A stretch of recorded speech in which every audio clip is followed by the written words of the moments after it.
Narito na ang mga headlines sa Ronda Pilipinas.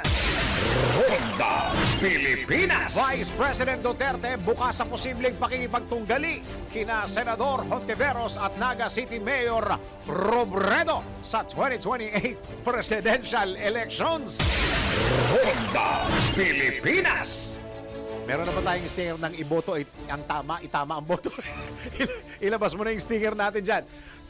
Pamunuan ng LRTA, inihirit ng isang commuter group na imbestigahan din sa pagkamatay ng isang estudyanteng tumalon umano sa LRT station. Ronda Pilipinas. Ayan na naman, panibagong taas presyo ng mga produktong petrolyo. Kasado na sa susunod na linggo. Ronda Pilipinas. Paano ka lang limitahan ang paggamit ng social media ng mga edad 13 hanggang 16? Aprobado na ng Portuguese Parliament sa unang pagbasa. Ronda Pilipinas. Uulan ba o sisikat si Haring Araw this Valentine weekend? Bukas ha? Bukas ang Valentine's ha? Alamin sa live weather report ni Daryl Justin. Ronda Pilipinas. Abuena, unang Filipino na full-time player sa Live Golf 2026. Ronda Pilipinas. 2005 song na Bebot Bebot, Bebot Bebot ng Black Eyed Peas muling nag-trending worldwide. Ronda Pilipinas. Trabaho mong mahilig gumawa ng chismis tungkol sa'yo? Kasuhan mo na yan. Alamin ang kaparusahan sa NBI. Naku, bawal ito. Ronda Pilipinas. Nakakarayuma nga ba ang pagligo sa gabi? Wala pa naman akong rayuma. Nakakarayuma daw ang pagligo sa gabi? Mamaya, let's prove it. Ronda Pilipinas. Mga national ID holder makakatanggap daw ng ayudang pinansyal mula sa PSA. Ba, pang Valentine. Alamin natin kung fact or fake. Ronda Pilipinas. Ronda Pilipinas. Ronda Pilipinas. Ronda Pilipinas.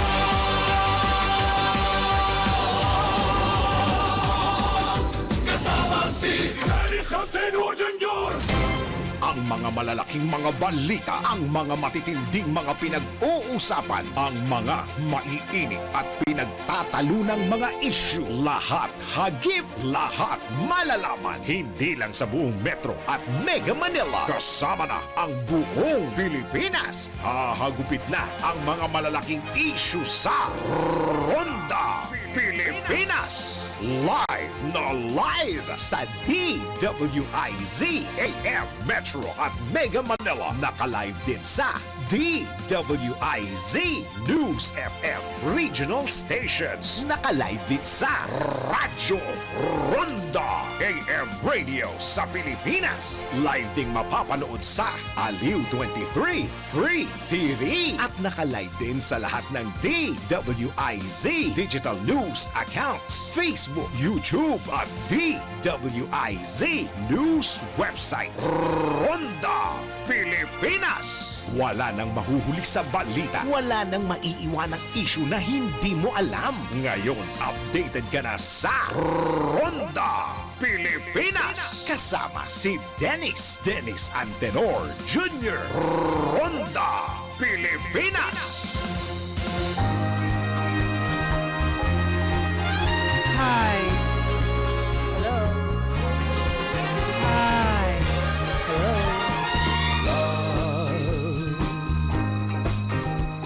Exciting and new. Yeah. Ito ba senior moments? Bahang-baha ang dating. Yun lang. Hoy, totoo to tingnan nyo ho yung mga, maski sa sa Spotify, may mga kaibigan tayo sa Spotify. Yeah. Tingnan nyo po yung playing, what do you call that? The plays, no? Yung tugtog, yung pagpi-play ng mga kanta. Tingnan nyo po yung mga kanta ng 60s, 70s, mga 80s, talo pa niya yung mga bago ngayon. Ito ba yung mga number of times played? Yes. Ayun, yung play count nila parang gano'n. Play count, Oo. kung tawagin. Play count. Grabe, mataas. Ako, nagugulat ako eh. Okay. Nagugulat ako. Mga kanta na luma na na-enjoy ng mga kabataan ngayon. Yun yung, di ba nga, naalala mo one time nung nag-broadcast media congress tayo sa May Malabon? Ay, oo nga, no? Oh, di ba? Bukod sa kumanta sila, syempre ikaw ang lead singer dahil concert mo 'yon. Of course. Di ba? Puro Ogie, Oo. Regine, Jaya. Hindi, meron pa isa yung Meron pa, hindi ko na hinahangad ang yaman sa mundo. Alam ng mga bata yan, ha? Di ba? Alam ng mga bata yan, ha? Ibig sabihin, itong mga kabataan na to, nakaka-appreciate pa rin ng mga lumang kanta. Yeah. And, di mo, nagba-viral pa rin, nagtitrending pa rin, at yung play count niya, ang taas-taas. Millions. Oo. Even even the songs of, name it, Eraserheads, nandyan pa rin eh. Di ba? Exactly. Yung mga kanta ng Unforgettable. Bigyan kita ng sample. Ito, binuksan ko yung Spotify ko. England Dan and John Ford Coley. I'd really love to see you tonight. Ay, akala ko yung isa. Ano yung ba? Ano gusto mo? Kasi itong kantang to, Nasa, nasa... merong Englandan na salawahan eh. Ano ito? Yung salawahan na kanta. Ano sa lawahan ako? Ito, tatawa na si Yung, Bert. yung the wrong timing at the right time. Parang ganun yung ano niya eh. We found the right love, yun ba yun? At Hindi. ba, Kanta ng ano yun, ng Englandan and John Ford Coley eh. Ano yun? Hindi ko alam yung... Parang ngayon yung dumating yung pag-ibig kung kailan yung parang ganun. May asawa ka na. Ayun lang. Oo, Kasi yun. yung sinasabi ko na I'd really love to see you tonight. Yeah, hit song nila. Oo, to. pero mas sikat dyan yung isa. Ano pa? Hindi kasi nakalagay John Ford dito, Coley. 100, nakalagay, meron pa, it's sad to belong. Yun, It's Sad to Belong. Gusto mo naman yung play Oo. count? Ilan? 128 million. Oh, see? So up to now, they are appreciating it, no? Alam ko rin. It's sad to belong to someone. Ayun. Oo, alam ko na. And the right one comes along. Patay, na-copyright na tayo. Hindi, palagay. Alam mo bakit? Oh, bakit? Kasi yung mga nakaka-copyright, tama ang tono. Yun, tayo mali. So wag na, okay na to. Sabi nung nagka-copyright, hindi yan yun. Yung mali, hindi namin algorithm yan. Napakalungkot, yung AI magsasabi, mali yung tono, mali yung tono. Hindi pasok yan. Isang X yan, X. Ayan, kanta. Yan. And it's like To someone else. Tama yun. Right one comes along. Pitripang ko sana kasi birthday niya ngayon eh. Sino? Ito, si Engineer. Birthday mo ba ngayon? birthday. Ang bihira naman, no? Hindi mo pa nararamdaman, di ba? Sagot ko na tubig mo ba? Yeah! Ang saya niya. Ayan Diba? yan, yung It's Sad to Belong. At dahil dyan sa awiting yan, sasaliw ng awiting yan. Sasaliw. Yan. Sasaliw ng awiting yan. may Pag-usapan po natin. Ayan. Pag-usapan po natin na 27% ang sabi ng SWS survey, ha? Alam mo naman, nagsasurvey pa itong mga to hanggang ngayon. Meron pa silang ginagawa. May trabaho pa sila. Kahit nagkamali na sila noong nakaraang eleksyon. sige. Andyan pa rin sila. Okay. 27% ng mga Pilipino ang nakaranas ng panluloko sa relasyon. Oo, nabasa ko yan kanina. Kanina. Ano to? Viral to kagabi ba? Oo. Ibinahagi ng SWS ang resulta ng kanilang isinagawang survey tungkol sa cheating Cheating. o pangangaliwa Oo. o pagtataksil. Panloloko. Pagtataksil na naranasan ng tao sa isang relasyon. Yung ba mga taksil sa bayan hindi pinag-survey? Yung mga nagnakaw nung na flood control. Hindi, alam mo bakit ayaw na nila i-survey? Reklamo ka rin, reklamo sa kanila Kaya sa ordinaryo na lang daw. Sige, ito na lang mga nagtaksil sa Yan, relasyon. Huwag na yung nagtaksil sa bayan, ha? Oo. Kung saan 27% ng mga adult Filipinos ang personal na nakaranas ng iba't ibang klase ng panluloko sa kanilang partner. Habang 72% naman ang nagsabing hindi nila ito naranasan. So 72. So may sinungaling. Hindi. Ilang porsyento? Hanap? Yari ka, bala ka dyan. Hindi, adlib lang. Okay, So okay. 27. Ito po, narito po ang iba't ibang klase ng panluloko na nakita sa survey. Okay, sige, yan. Merong 11% physical cheating. Yun. Ha? Such as engaging in sexual or Okay. Intimate activities. Panluloko talaga, taksil talaga. Ayun. 11%. Okay. Emotional cheating. Oh. Such as Ayan. confiding personal problems to someone. Ibig sabihin, ito yung mga, imbis na sabihin sa mga girlfriend or boyfriend nila yung mga problema Tama, nila sa tama. relasyon, Yeah, yeah. sa ibang tao nagve-vent out, sa ibang tao naglalabas. Doon naghanap ng solusyon sa ibang Oo. tao. At kadalasan, itong mga nag-uusap tungkol sa mga problema sa relasyon, ng kanilang mga boyfriend o girlfriend, sila ang nagkakainlaban. Tama. Oh, di ba? Ay, yan, Kasi maraming nagiging nangyayari. open. Yes. Hanggang sa ma-realize nila na sila naman na nagka-problema kasi may track record ng panluloko, palagi ko manluloko. Yung pala, no? Nalaman ako ng mangyayari.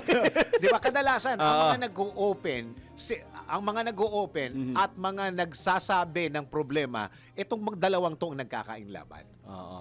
Lalo na pagka kunwari, tinuturing nila yung mga sinasabi nga boy best friend tsaka girl best friend. Oo, 'di ba? 'Di ba? Madalas nga diyan ang nangyayari diyan, kung sino yung tulay, siya yung nai-inlove doon sa tinutulayan. Ikaw ba ako hindi ako gumamit ng tulay kahit kailan. Talagang diretso sa tao, Diretso diba? talaga. Pagdating sa pakapalan ng mukha, first honor ko diyan. First honor ako diyan, pare. Ako tumulay pero hindi sa ibang tao. Sa parents ko. Kasi kahit pa ganun? paano, on another side, mag-ano sila. Ano yan, sa parents, sa magulang. Ay. But at least yung mga magulang. Nakikita yung ano ko. Ang programang ito ay rated SPG. Bumubukas yung polo. Bubukas polo mo. Busog ka. Hindi naman. Ay, Ay, ako na ubi pandesal sa Ay, hindi kasi wala pa yung handa nito. nga. Anyway, ako sa parents, may iba naman na open sa mga parents nila tungkol doon eh. Na the parents syempre would give advice and all. Ikaw bilang parent, di ba? Hindi ko lang alam kung ang iyong mga anak dumidiretso sa'yo pag may mga problema sa pag-ibig. But, Ako yung nanay ko, puta mo, pagka na may ganyang problema sa pag-ibig, baka bato ka. sinabi ko kasi sa'yo. Kunyari, Nay, ganito may problema ako sa pag-ibig. Tigilan mo ako, wala pa tayong pansaing. Patay. Wala pa tayong ulam, huwag mo kong ginaganyan. Pagkatapos nun, sige ma, labas na lang muna ako. Di ba? Parang wala nangyari. Live na po tayo sa DWIZ News Nationwide. Live na rin po tayo sa DWIZ News FM. Regional stations at live na rin po tayo sa 97.9. Hindi! Okay, live na rin tayo sa Sige, gusto mo yan ha? Radyo Ronda, RPN. At live na rin po tayo sa ginagawang radyo ang kanilang mga TV, Aliw Channel 23 at DWIZ News TV. At sa Home Radio. Sabi sa, ano ba, senior moment? Magandang araw, Pilipinas. Ako, ang iyong magiging tagapagbalita. Ako si Dennis. Let's enjoy mga kurang.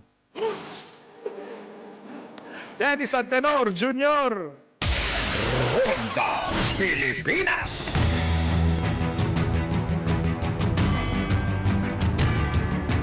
Sa detalye ng mga balita, bukas si Vice President Sara Duterte sa posibleng pag-aharap nila ni Naga City Mayor Lenny Robredo at Senator Risa Ontiveros sa 2028 presidential elections.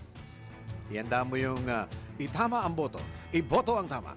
Ayon kay VP Sara, lahat naman ay qualified na tumakbo sa pagka-presidente sa ilalim ng saligang batas. Gayunpaman, banat ng Vice Presidente, meron pang bayan sa 2028. Ano meron pang bayan? Anya, lubog na sa baha ang Pilipinas sa lahat ng economic indicator at sa korupsyon. Dagdag pa ni VP Sara, wala na rin nangyayaring maayos na trabaho ang gobyerno.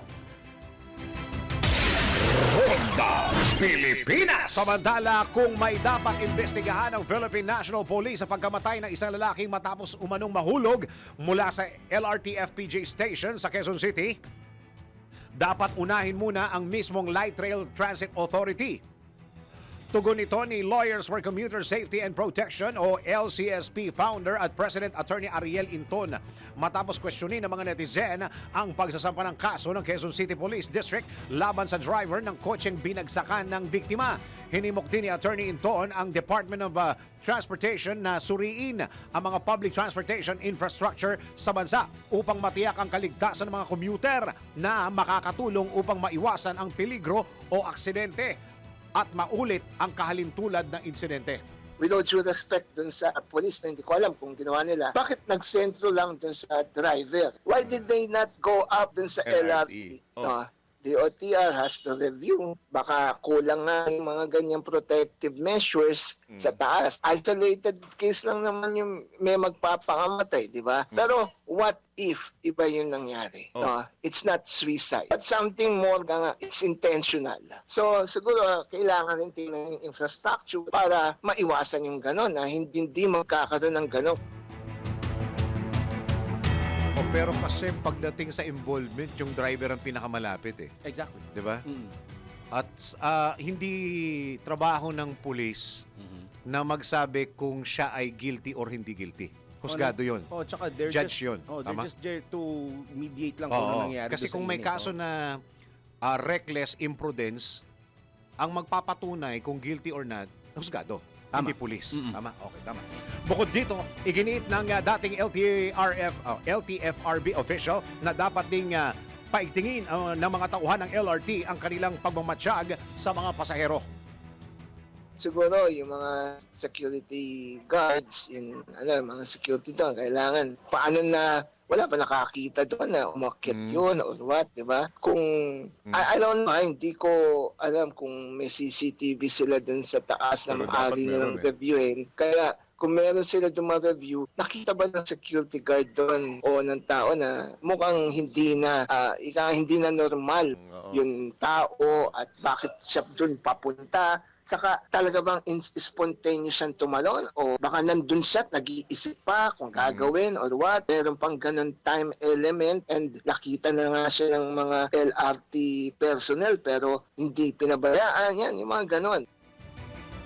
Ang alam ko na kaso rito, negligence at saka reckless imprudence, di ba? Yung negligence parang nagpabaya ka, hindi mo naman pwedeng sabihin na nagpabaya ang LRT o MRT o LRT dyan.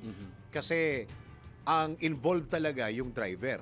Tama. Kung yung negligence ay nasa driver, makikitaan mo ba siya na nagpabaya siya? Again, hindi pulis ang magsasabi niya. Husgado. Husgado. Pati yung reckless. May reckless ba na nangyari? Again, hindi pulis. Ay, yung pagkakaintindi ko, simple lang naman ako. Hindi naman ako abogado eh. Ayan. Diba, no? Tama ba, Atty. Ranty, yung Yun. ating mga chuwari-waps? Tinig po yan ni LCSP founder and president. Kausapin din siguro natin si Atty. Ariel Linton sa mga susunod na panahon, ano? Para pag-usapan natin yan. Atty. Ariel Linton sa panayam ng DWIZ! DWIZ! Si Dennis Antenor Jr. Ronda Pilipinas. Samantala, tagabu tayo ng isang report.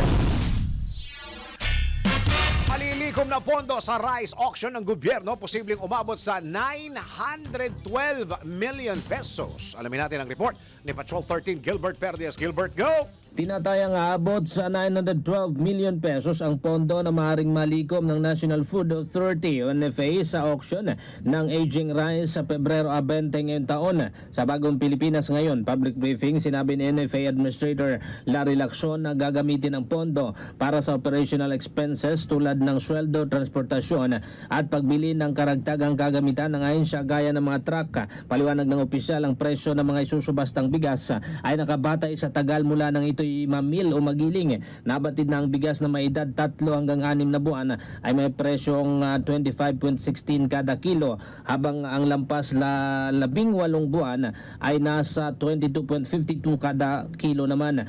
At dagdag pa ni Lacson, minimum na 5,000 sako ang maaaring ibid ng isang kalahok, habang bukas naman ang bidding sa mga individual at negosyo na may kompleto at legal na dokumento. Patrol 13 Gilbert Perdes para sa himpilang may todong las. DWIZ, nagbabalita ng tama, naglilingkod ng tama. Kapag may bagong balita, naka-on air, agad-agad, DWIZ Patrol Report.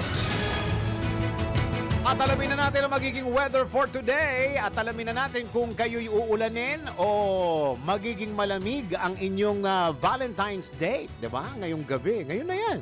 Dahil bukas, hindi, yung iba dyan, hindi makikipagsabayan. Iba gagawin nila bukas. O, hindi galing sa akin yan. Sa'yo galing yan, ha? Family Day. Yan! Alala niya. Galing! Mabait na bata. alamin natin ang magiging weather go.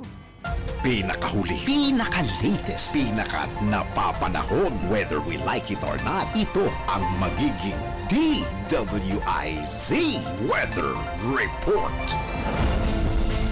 Alamin natin ang magiging weather for today kasama si Daryl Justin. Ay, magandang umaga sa mga magsing irog na nakikinig sa atin. Kailan date mo? Family date kami bukas. Pero sa bahay. Family. Kanya-kanyang That's okay. kanya-kanyang That's good. luto kami tapos banding na lang may kasamang karaoke. Tipid. Sige, punta ako pare. Basta may dala ka, okay. Okay, O, dala basta ka rin, karaoke. Yung may dala ka, mas tipid kasi kaysa lumabas ka. Tama. O, diba? Saka ano yung feeling ko, alam nyo, ang feeling ko, ang traffic hanggang madaling araw ngayon. Ngayong gabi. Mm. Sa bagay, sasahod din kasi mamaya. Kasi sabay-sabay yung mga concert ngayon, di ba? Yung mga dinner chuva shows. Eh, sabay-sabay lalabas yan.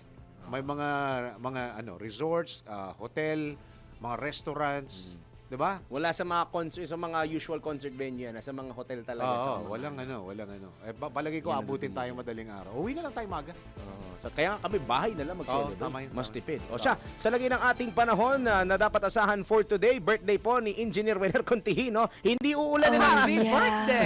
Hindi ka uulanin, huwag kang mag-alala dahil tatlong weather systems at in its general sense, gaya nga nasabi ng mga general, magiging maganda at maliwalas ang lagay ng panahon natin. Bagamat may shear line po o yung pagsasalubong ng easterlies at amihan sa Bicol Region, Isabela, Quirino, Aurora, Quezon, Rizal, Laguna, Batangas, Oriental Mindoro, Marinduque at Romblon, asahan po ang bahagyang maulap na papawirin na may minsanang kalat-kalat na pagulan at minsanang mahihinang pagkulog at pagkidlat.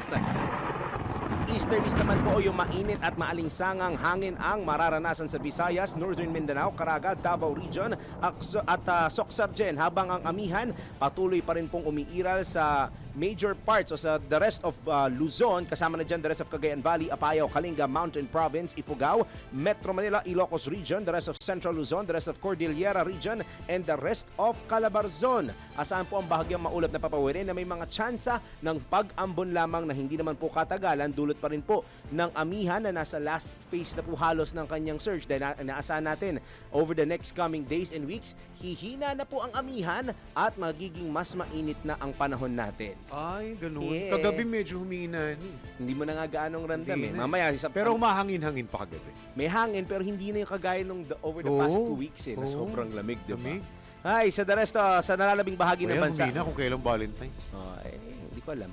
The rest of the country, partly cloudy skies with isolated rains and thunderstorms ang asahan dulot po ng easterlies. Sa susunod na 3 araw, sa Metro Manila, bukas po maganda at maaliwalas ang araw ng mga puso sa 23 to 31 degrees. Dire-diretso po yun hanggang Sunday. At halong init at ulan naman na may mahihinang kulog at kidlat sa darating na Monday.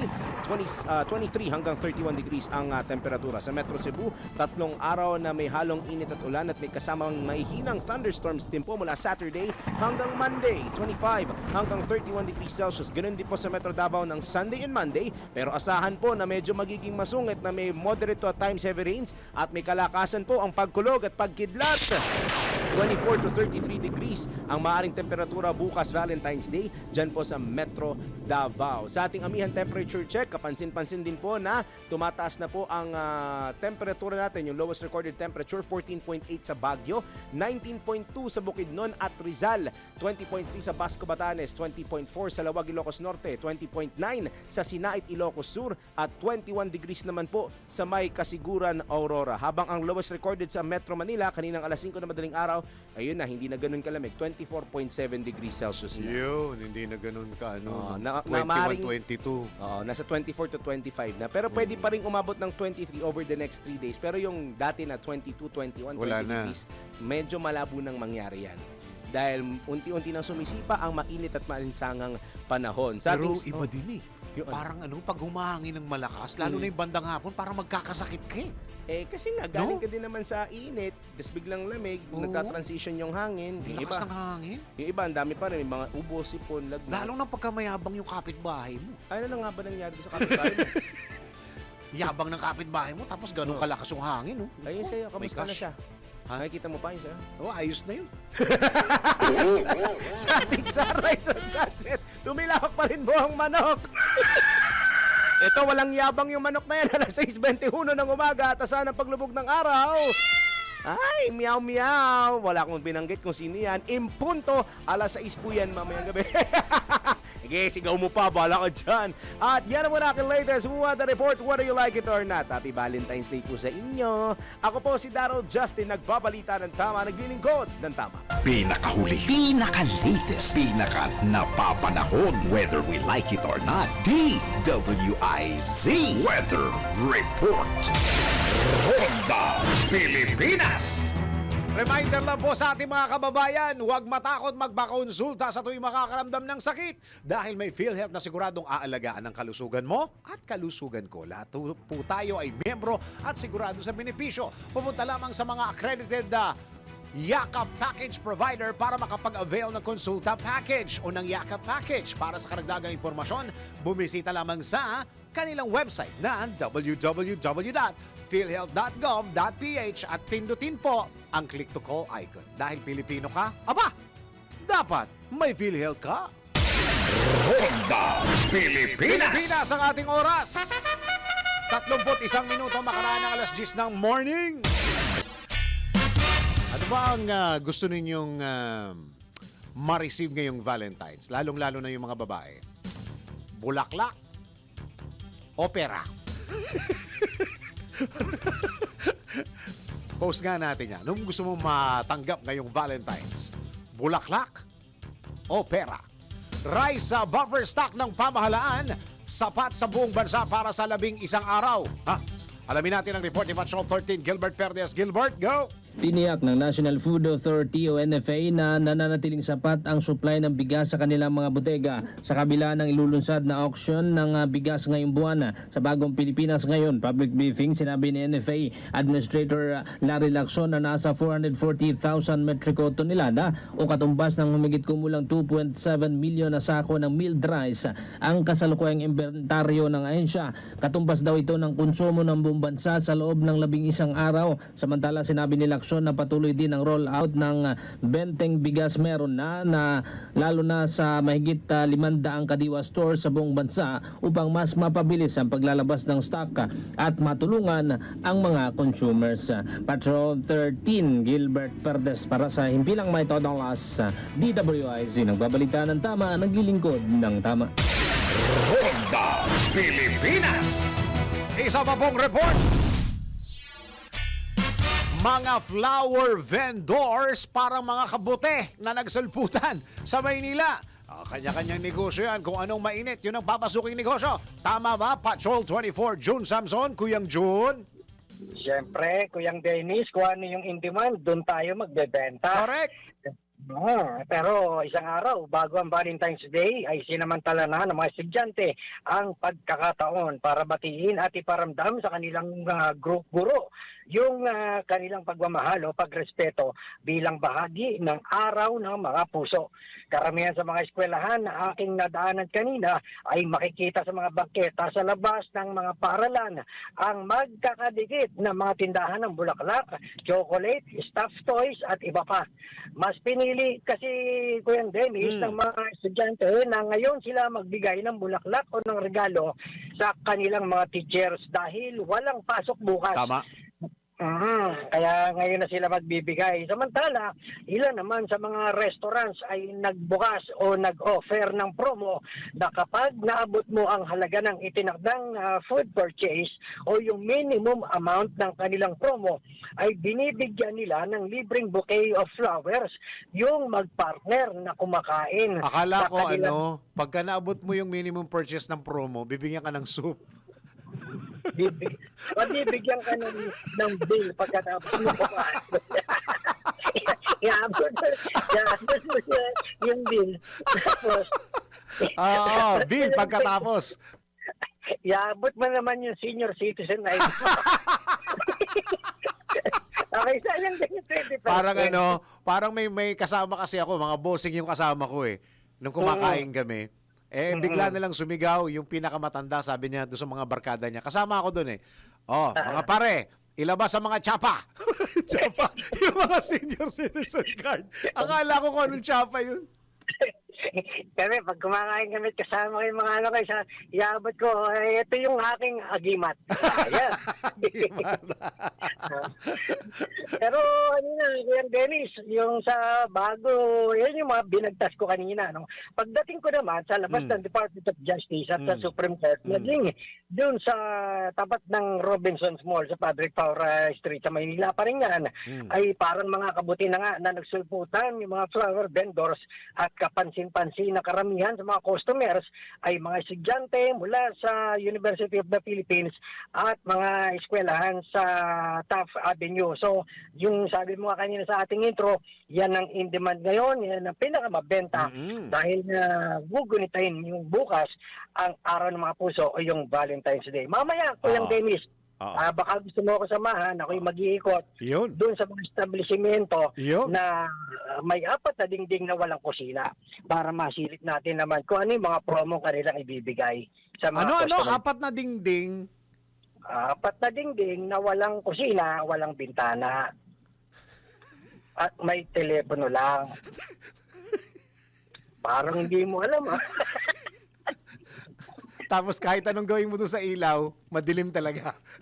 Abay, bahala ka na. Kulay pula o kulay dilaw o kulay berde. Balikan natin yung mga yung bulaklak. Pagka meron kang 100, 200 pesos, maganda na yung bulaklak, Kuyang Jun. Magkano yung pinakamura? Ano yan, Kuyang, artificial na bulaklak na mabibili mo. Ay, Pagka artificial lang siyang 100? Oh my gosh. mahal eh. Ang isang pirasong rose, halimbawa yung kulay pula, Oh. o yung kulay puti, 350 pesos. Pero hindi yan hindi artificial yan. Tunay na bulaklak yan. Magkano? 350 hanggang 350 pesos. Kung Okay. medyo naka-ribbon, 3 piraso, 500 pesos. 500 na. Oh. Ay, habang lumalaki, dumadami, gumaganda, siyempre, tumataas-taas. May stuff toy. Yung may stuff toy, yung bear, yung merong bear. Teddy bear na kulay pula. Oh. Maabot ng 3,500. Depende pa rin sa laki ng teddy bear. Oh. Oo, ay grabe ang negosyo talaga ngayon. Yung pang politiko, may buhaya. Alam mo, yung may buhaya nandiyan dyan sa may Commonwealth. Wala ka eh. Marami kang makikita dyan eh. Salbay. But walang kaliskis, pero may Amerikana. Naka-coat and tie. Iyan. Ayos. Hanggang kailan daw sila magbebenta? Hanggang bukas pa naman ng Valentine's di ba? Paano ba? Pag bukas, ano na yan? Bababa na yung presyo? Hindi. O ganun pa rin? Hindi pa rin eh. Kasi kanina, pareho tayo silang mga vendor sa Dangwa Market. Oo. Baka hanggang bukas daw yung presyo ang mataas. Kaya sa linggo, medyo bababa ng konti yan. Pero hanggang bukas yung presyo mataas pa rin. Tama. Dahil bukas, yung eksaktong araw ng mga puso. Oo, kasi hanggang linggo celebration yan, Kuyang. Sa totoo lang, hanggang linggo. Actually, yung ibang linggo nagsa-celebrate lang. Yan, natuloy. Nawala yung nawala yung linya mo. As you were saying, Kuyang Jun, go. Yung kadalasan kasi yung mga pamilya, linggo lumalabas. Tama. Kagaya niyan, tumapat ng Sabado yung Valentine's Day. Tama. Ikaw, kailan ang date mo? Mamayang gabi? Kuyang? Abay, eksakto, bukas, kasama yung pamilya. Tama. Ako rin bukas. Ako rin bukas. Hindi ako Kasi makikisabay ngayon. Baka magkita pa tayo, saan man tayo. Hindi. Palagi ko sa pupunta mo, hindi ko pupuntahan yun. Pamilya yung kasama. Tama. kaya- Oo nga pala. Magkikita tayo. Sigurado yan. Magkakape tayo. Yung bili, papadala ko sa'yo. Yan, walang problema yan. Basta ikaw, Kuyang Jun. Basta ilabas mo yung tsapa mo, walang problema. Wala pa akong tsaba. Mamayang hapon, Kuya Dennis, papatuloy tayo Okay. magmamonitor sa mga kaganapan dito sa Valentine's Day na gugunitain natin bukas ng araw ng Sabado. Patrol 24 June, Samson, para sa pilang may todong lakas, DWIZ, nagbabalita ng tama, naglilingkod ng tama. Ronda Pilipinas. Bakit yung mga senior citizen, di ba may card? Paano kami? Junior kami. Wala kaming discount? Di ba yung mga senior, may discount, di ba? Ako, Dennis Antenor Junior. Junior ako, wala bang junior discount? Ay, naalala ko lang, dahil sinabi ni Kuyang Jun, kapag ang isang restaurant po ay naka-promo, kunyari, sabihin natin 20 to 30% discount. Okay? Tapos binigay niyo yung senior citizen card ninyo. Sasabihin nung restaurant, ay hindi na ho. Kasi naka-promo na ho yan. Hindi na ho kayo madidiscountan. Okay, ganito ho ang, para alam po ninyo, ito po yung natutunan ko kay Attorney Makalintal. Ha? Certified senior citizen yon. Ha? Nagagalit yun pagka hindi binibigay yung discount ng mga senior citizen. Ganito ho, para malaman ninyo, para alam ninyo. Ha? Yung promo ho nung restaurant na kinakainan ninyo, hingin ninyo yung parang dokumento na nagsasabi na certified ng DTI yung promo na yon. Kasi pag hindi ho nakalista yan sa DTI, may karapatan pa ho kayo na hingin yung discount ninyo, senior citizen discount. Ay, tingnan nyo nga. Tama nga ba yung sinasabi ko? Tingnan nyo nga. Yan yung natatandaan ko na sinabi ni Attorney Romy Makalintal. Ha? Na kailangan naka-register yung promo. Pag hindi naka-register at doon lang sa mismong establishment na yon yung promo, ay may dagdag pa rin na 20% discount. Oo. Tingnan nyo nga yung sinasabi ko kung tama yung aking sinasabi. Kailangan kasi mag-guide natin yung ating mga senior citizen yung mga dual citizen na tinatawag. Filipino citizen na, senior citizen pa. Tuloy ang mga balita. Ronda Pilipinas. Kapakanan at kabuhayan ng mga magsasaka nananatiling prioridad ng pamahalaan ayon kay Pangulong BBM. Alamin natin ang report ni Patrol 13 Gilbert Verdes. Gilbert, go! Muling nagpaabot ng pasasalamat at suporta si Pangulong Ferdinand Marcos Jr. sa mga magsasaka sa kanilang talumpati sa inaugurasyon ng Mahayag Dam sa Zamboanga del Sur. Tiniyak ni Pangulong Marcos na mananatiling prioridad ng pamahalaan ang kapakanan at kabuhayan ng mga Pinoy farmers. Kinikilalaan niya ng gobyerno ang sakripisyo ng mga magsasaka sa pagtiyak na may pagkain sa hapag ng bawat pamilyang Pilipino. Hinikayat naman ng Pangulo ang sektor ng pagsasaka, yung agrikultura, na sulitin ang mga bagong makinarya na bigay ng gobyerno. Kasama na rito yung teknolohiya at pagsasanay na binibigay nga sa kanila upang mapataas ang kanilang ani at kita. Binigyan din ng punong ehekutibo na patuloy ang suporta sa ilalim ng mga programang pang-agrikultura ng administrasyon, kabilang ang irigasyon, modernisasyon at farm support systems. Gid pa ni Pangulong Marcos, layunin ng pamahalaan na gawing inspirasyon ng mga magsasaka sa kabataan at palakasin ang food security ng bansa sa ilalim ng bagong Pilipinas. Patrol 13 Gilbert Verdes para sa Himpilang Metodolas, DWIZ, nagbabalita ng tama, naglilingkod ng tama. Kapag may bagong balita, naka-on air agad-agad DWIZ Patrol Reports. Mga national ID holder. Sino sa inyo nakatanggap na ng national ID? Ayan, ayan. Wala pa? Wala yun sa inyo? Okay. Parehas tayo. National ID holder makakatanggap daw ng ayudang pinansyal mula sa PSA. Ha? Alamin natin kung fact or fake. Isang Facebook reel lang nagva-viral ngayon na nagsasabing makatatanggap umano ng 10,000 hanggang 20,000 pisong cash assistance ang lahat ng may hawak ng national ID. Kailangan lamang daw magparehistro online, i-share ang video at i-follow ang kanilang page. Marami ang naengganyo at nag-iwan pa ng personal na impormasyon sa comment section. Totoo nga ba ang pangakong ayuda na ito? Alamin dito sa Fact or Fake. Alamin mo na kung tama o mali, kung totoo o hindi. Walang peke. DWIZ Fact or Fake.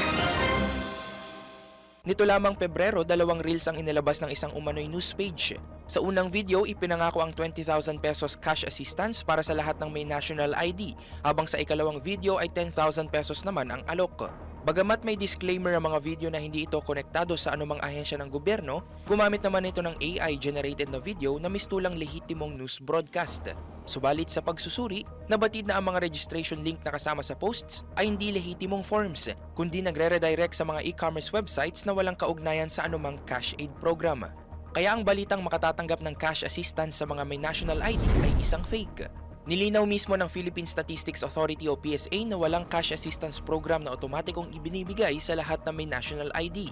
Ayon pa sa PSA, ang pagkakaroon ng PhilSys o national ID ay isang valid proof of identity lamang at hindi garantiyan ng anumang benepisyo o ayuda.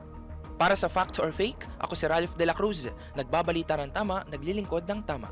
Huwag magpapaloko, huwag magpapagancho, huwag magpapaskam. Bawal! Bawal ang peke. DWIZ, Fact or Fake. Ronda Pilipinas! Oras mo natin sa buong Pilipinas. 11 minuto pa bago mag-11 ng morning. That time check. Samantala para sa ating balitang sports, Tabuena, unang Filipino na full-time player sa Live Golf 2026. Alamin natin ang sports balita mula kay Daryl Justin. Sa mundo ng palakasan, ang latest malalaman sa DWIZ Sports News. Isang makasaysayang tagumpay para sa Philippine Golf. Kinumpirma na si Miguel Tabuena bilang full-time wildcard player para sa 2026 season ng Live Golf League. Dahil dito siya na ang kauna-unahang Filipino na magkakaroon ng full-time status sa nasabing liga. Nakuha ni Tabuena ang pwesto matapos manalo sa International Series Philippines at magtapos sa ikatlo sa season rankings. Opisyal nang sisimulan ng kanyang full campaign sa Live Golf Adelaide. Nag-debut din siya bilang substitute para sa 4 Aces GC. Samantala, kinumpirma rin ng koponan ang pag-sign kay Anthony Kim bilang full-time member sa ilalim ng team captain na si Dustin Johnson para sa 2026 season. Magkakasama si Tabuena at Kim sa round 1 sa Adelaide kasama si Luis Masvu ng Fireballs GC. At yan ang sports news. Ako si Daryl Justin, nagbabalita ng tama, naglilingkod ng tama. Arena Plus Sportsbook. Arena Plus. Gambling is for 21 years old and above only. Gambling can be addictive. Know when to stop. Ronda Pilipinas! Ito na ang latest, bagong-bago, fresh na fresh. DWIZ Showbiz News. 2005 song na Bebot, Bebot, Bebot, Bebot ng Black Eyed Peas muling nag-trending worldwide. Alamin natin ang showbiz balita mula kay Anton. Para sa aking balitang showbiz, matapos ang 21 taon, muling nagbalik sa eksena at trending worldwide ang awiting Bebot ng Black Eyed Peas na unang sumikat noong 2005. Sinulat ang nasabing rap song sa wikang Tagalog ni will.i.am at ng Filipino-American na si Apple Diab at kasama sa 4th album ng grupo na may titulong Monkey Business. Sa social media platform na TikTok, ang muling lumitaw ang interview sa grupo para sa awiting Bebot bago pa nila ito kantayin sa closing ceremony ng 2019 Southeast Asian Games. Ayon kay will.i.am, natatandaan pa niya na kapag pupunta siya sa mga club ay naririnig niya ang kanyang mga kababayan na sumisigaw ng Puerto Rico bilang kapalit ng lyrics sa kanta na Filipino. Sa nasabing kanta kasi, ilang beses ding binanggit ni will.i.am at Apple Diab ang mga katagang Filipino. Ito'y dahil nagsimula umunong mabuo ang grupo nilang Black Eyed Peas sa Filipino community sa Los Angeles, California, kung saan napagdesisyonan umano nila na kailangan din magkaroon ng anthem ang mga Pinoy. At iyan ang aking balitang showbiz para sa impilang metodong lakas, DWIZ. Ako si Anton, nagbabalita ng tama, naglilingkod ng tama. Ang balitang ito ay inihatid sa inyo ng Bingo Plus. Bingo Plus, bingo sa saya, plus sa panalo. Gaming is for 21 years old and above only. Keep it fun, game responsibly. Ronda Pilipinas! Mga balitang dapat alam mo kahit sa labas ng bansa. DWIZ Balita sa ibang bansa.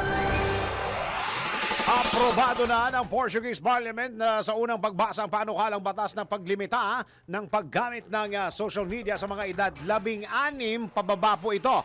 Layunin ng naturan na panukala na protektahan ang menor de edad laban sa cyberbullying, harmful content at online predators. Sa ilalim ng panukala, ang mga batang edad 13 hanggang 16 ay kinakailangang may malinaw na consent ng kanilang mga magulang bago payagang gumamit ng social media platforms. Gagamit din ang pamahalaan ng Digital Mobile Key, isang national digital identity system para tiyakin ang tamang pag-verify ng edad at parental consent. Dadaan pa ang panukalang ito sa karagdagang deliberasyon bago tuluyang maisa batas. Ronda Pilipinas. Samantala, katrabaho mong mahilig gumawa ng chismis tungkol sa'yo? Hala, kasuhan mo na yan. Alamin ang kaparusahan sa NBI. Naku, bawal ito. Alamin kung bawal o hindi. Dahil kung di mo alam to, kaso ang kakaharapin mo sa NBI. Nako, bawal ito. Katrabaho na mahilig gumawa ng chismis tungkol sa'yo? Nako, bawal ito. Sa opisina, hindi lamang trabaho ang umiikot, kundi pati rin ang kwento. May mga kwentong totoo, ngunit kadalasan ay gawa-gawa lamang ito ng iyong katrabaho. Paano naman kung isa ka sa pinagdiskitahan at kung ano-anong isyong tungkol sa'yo ang ipinapakalat kahit na wala namang katotohanan? Nako, alam mo bang labag sa batas yan? Kung ang ipinapakalat na chismis tungkol sa'yo ay nakasisira na sa iyong reputasyon at tila sinasadya na ito, maaari kang maghain ng kasong oral defamation o slander kahit na totoo pa ang chismis. Pero kung ito ay naglalayong ipahiya ang isang individual, maikukonsidera itong defamation. Bukod pa rito, kung ang chismis na ikinakalat sa opisina ay nakakaperwisyo o nakakaapekto na sa mental health ng isang empleyado, maaaring magsampa ng kasong unjust vexation, isang criminal offense sa ilalim ng Revised Penal Code. Bagaman wala pang konkretong batas para sa pagkakalat ng chismis sa trabaho, kinakailangan munang gumawa ng mga kumpanya ng reporting mechanism at magpataw ng disciplinary action sa mga empleyadong mapatutunayang nagkasala. Hindi man kataasan ang sweldo, panatilihin pa rin ang magandang relasyon sa katrabaho. Huwag magpakalat ng fake news para hindi ka masabihan ng, nako, bawal ito. Ronda Pilipinas. Nakakarayuma nga ba, engineer, ang pagligo sa gabi? Tara, let's prove it. Maraming Pilipino ang naniniwala ng pagligo sa gabi ay maring magdulot ng rayuma o pananakit ng kasukasuan. Ngunit, totoo ba to? Tara, let's prove it! Bago maniwala sa mga claim-claim na yan, patunayan na yan sa Let's Prove It! Ayon sa mga eksperto, ang paniniwalang ito ay walang siyentipikong basihan. Ang rayuma o arthritis ay isang kondisyon na nagdudulot ng pananakit, pamamaga at paninigas ng mga kasukasuan. Ayon sa Mayo Clinic, ang rheumatoid arthritis ay isang chronic inflammatory disorder na hindi lamang nakakaapekto sa mga kasukasuan, kundi pati na rin sa iba't ibang sistema ng katawan tulad ng balat, mata, baga, puso at mga daluyan ng dugo. Dulot ng iba't ibang salik tulad ng autoimmune disorders, genetics at mga impeksyon. Sa makatuwid, walang sapat na ebidensya na makakapagpatunay na ang pagligo sa gabi ay nagdudulot ng rayuma o pananakit man ng kasukasuan. Mahalaga pa rin ang pagpapanatili ng malinis na katawan at tamang kalinisan, anuman ang oras ng pagligo. Ronda Pilipinas. At bago tayo magpaalam, tayo muna magpatawag quote of the day. Ang ating patawag quote of the day: sa mundong nakakapagod, masaya lang kapag may sahod. At sa saliw po ng awiting yan, dito na po nagtatapos ang Dear Kuya Dennis. At antabayan na po ang susunod na programang Dear Attorney Ferdy Topacio and Miss Juvie de Guzman para sa programang Yes, Yes, Yo, Topacio. And happy birthday muna, engineer. Happy birthday kay Judge Wener. Engineer Wener Contihino ng DWIZ at Aliw Channel 23 at DWIZ News TV. And of course, I want to greet also our pastor back in Dagupan, Pastor Ricky Victoria. Happy birthday. Ayan ha. Ngayong 45 years old ka na, Pastor. Ha? Ano na ang mga pananaw mo sa buhay? God bless you. I'll see you soon. I love you, Pastor Ricky, and the family, of course. Ha? I'll see you soon. Happy birthday. God bless you, Pastor Ricky Victoria. Maraming salamat, Pilipinas. Ako po ang inyong naging tagapagbalita. Ako si Dennis. Dennis at Tenor Jr. Nagbabalita ng tama, naglilingkod ng tama. Oh, I guess that's all.